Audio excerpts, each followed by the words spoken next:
그래서 지금 희생자 카드 내역까지 왜 하는 거야?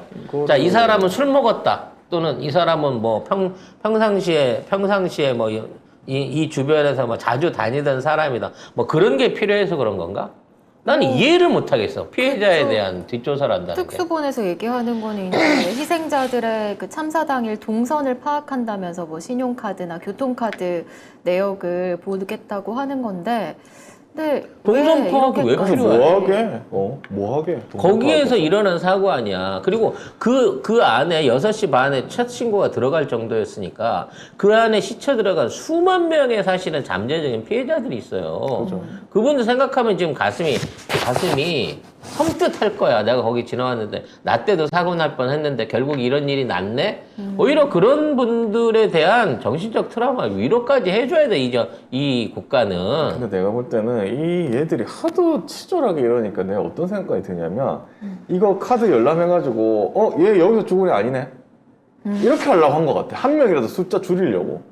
아니면 이거 이해할 수가 없어요. 이거 왜 카드까지 왜 털어? 이게 그 유족들한테 시신인도 안 되고 하루 이상 걸렸던 게 뭐 유족들 뭐 마약 검사를 했다는 말도 있거든. 네. 피해자들에 그런 대한 의혹이 얘기도 있죠. 있거든. 네.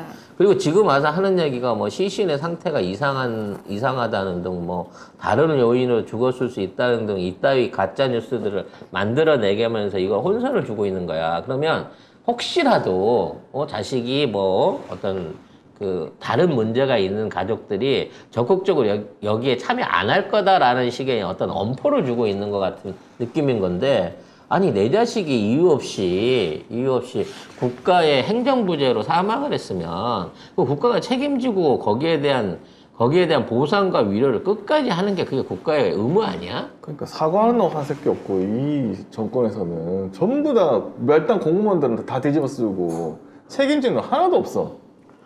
자, 이런 상황이 돼서 그런지 몰라도 경찰에서 굉장히 충격적인 단독 뉴스가 나오고 있어요. 그 당시에 이태원 관련해서 그 경비를 못 보낸 이유가 이게 국무총리가 여기 관계돼 있다라고 하는 단독이 나왔거든요. 이거 뭔 얘기인지 한번 보도록 하겠습니다. 네, 애봉 총리죠. 한덕수가 헬로윈 이전인 10월 6일에 경찰에 마약 관련 대책을 수립하라고 지시한 것으로 확인됐습니다. 애봉 총리는 마약 범죄 현황 및 향후 대응이라는 제목의 지시를 경찰청에다가 하달했는데요. 지시 내용을 보면 국무조정실장을 중심으로 마약 관련 대책을 조속히 수립할 것이었습니다. 그러니까 국가가 이래도 책임이 없어? 국무총리까지 나서가지고 경찰한테 마약 수사하라고 했는데 이래도 책임이 없어요? 아무도? 결과적으로 이 마약 수사에 대한 기획을 하고 이걸로 이슈를 만들려고 한 거는 이 컬럼비아 유학 때부터 마약에 대한 전문가였던, 마약에 관심이 많았던 한동훈이 말고는 그 배우를 생각할 수 있는 사람이 없는 거예요. 그렇죠. 뭐 경찰은 별 수 있겠어요. 마약 단속에 집중할 수밖에 없었고, 이 서울청장 같은 경우도 28일 참사 전날에 특별 지시를 통해서 평소 마약 단속 인원보다 3배 이상 늘린 상황이었습니다. 그러니까 이게 위에서 내려오니까 경찰이 어떻게 말 들어야지. 근데 그 사람들이 아무도 없어. 그러한 지시를 받아 현장에 가서 단속을 했고 한 명이라도 실적을 올린 사람이 없다니까. 아무도 없어요. 이게 차라리 어디 그 시간대에 사법경찰에 있어서 검문을 받아봤다든지 그와 관련돼서 일종의 시약 테스트 같은 걸 받아본 증언이 나와야 돼요.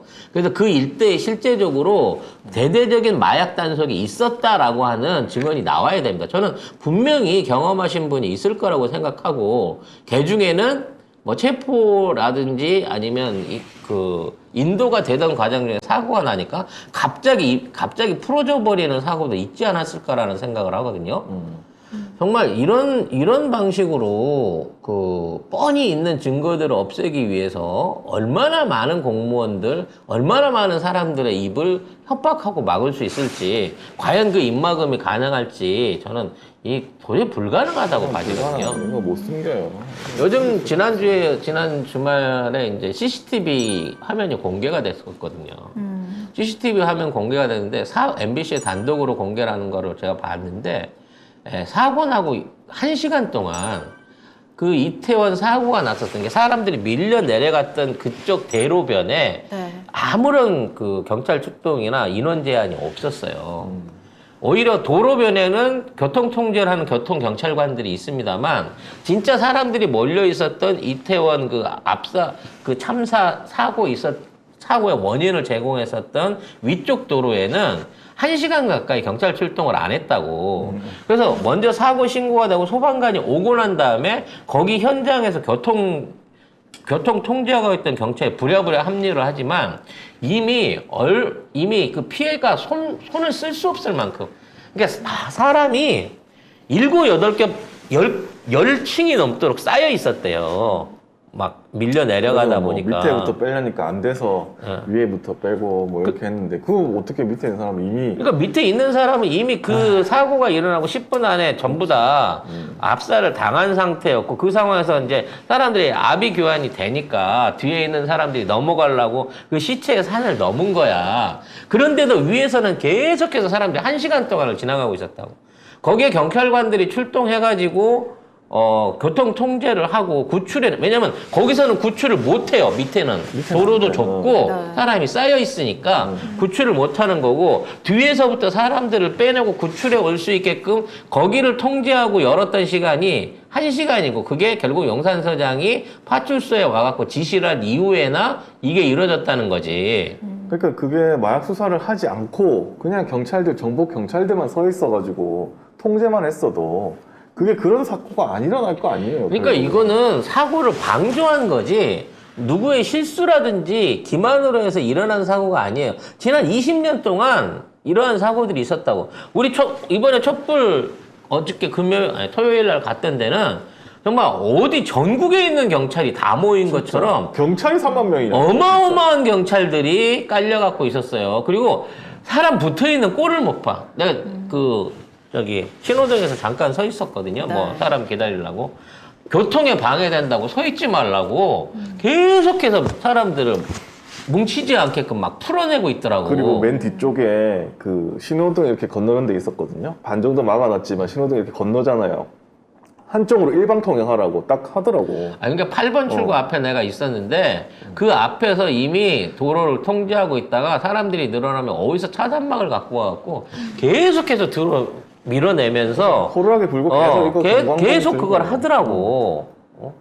아니 해야 그렇게 돼. 할 수 있는 게 원칙이잖아. 그런 매뉴얼을 갖고 있잖아. 아니 경찰서는 3만인데 그 많은 경찰이 와가지고 이걸 했는데 촛불 집회 그러면 거기는 10만이 모였는데도 아무것도 안 해? 어떻게? 말이 되는 소리예요 이게? 결국 애봉 총리까지 지금 경찰을 통해서 그 관계가 드러나기 시작했으니까 이거 국정조사 해야 됩니다. 이거 해야 돼. 다 불러가지고 국무총리가 물론 국무총리는 뭐 행정부 수반이니까 이것저것 다 하는 건 맞는데 왜 검찰도 아닌 행안부 경찰도 아닌 검찰 소속도 아닌 국무총리가 이러한 지시를 직접적으로 한 이유가 뭐냐. 윤석열이 시키디, 한동훈이 시키디, 천공이 시키디, 김건희가 시키디라고 물어봐야 되는 거예요. 애봉이가 지가 알아서 뭐 하는 게 없는 사람이잖아. 그렇죠. 누가 시켰죠, 뭐. 그리고 이게 10일이에요, 10일. 이미 몇 달 전부터 이러한 계획들이 꾸준하게 누군가의 플랜에 의해서 유지됐었고 그와 관련돼서 엄청나게 많은 공무원들이 여기 연결돼 있는 겁니다. 이걸 어떻게 다 입을 막으려고 그래. 못 막습니다. 증거도 너무 많고요. 이미 한동훈이 와가지고 한 얘기도 너무 많고 이거 증거 못 막아요 이거.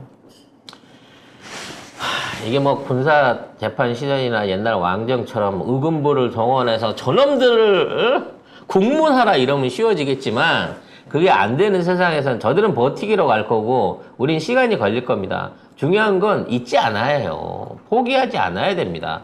이러한 참사에 대한 제대로 된 규명이 있어야 하고 그것이 우리가 해나가야 될 길이고 끝까지 포기하지 않겠다고 하는 것들을 보여줘야 된다는 거죠. 그래서 뭐 민주당에서도 12구 참사 진상규명 그 처벌을 요구하는 의원 모임이 있잖아요. 여기 소속된 의원들이 어제 촛불 집회에도 참석을 해 주셨습니다. 뭐 6명의 의원과 무소속 민영배까지 7명의 의원이 현장에 오셨다고 하는데요. 네. 더 많은 의원들이 나서야 됩니다.